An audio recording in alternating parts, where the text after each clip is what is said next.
bitmedi, bitirmedim. Ben özel değilim ya da öyle bir şey, ama sen varken böyle hissettim, böyle hissettim. Yanan her şey gülme olmalı, bunu sen de hatırlarsın da artık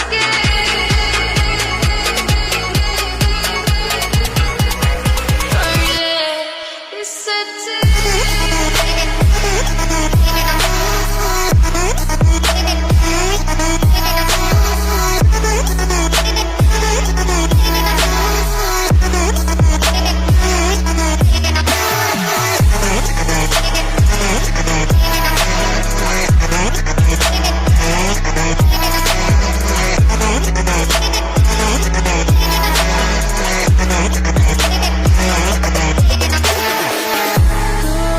Yeniden doğdum, sanki her şey kayboldu, çok derin hislerim var.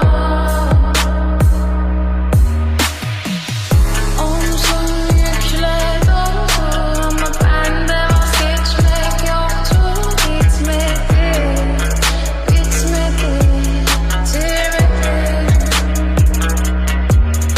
Ben özel değilim ya da öyle bir şey, ama sen varken böyle hissettim, böyle hissettim.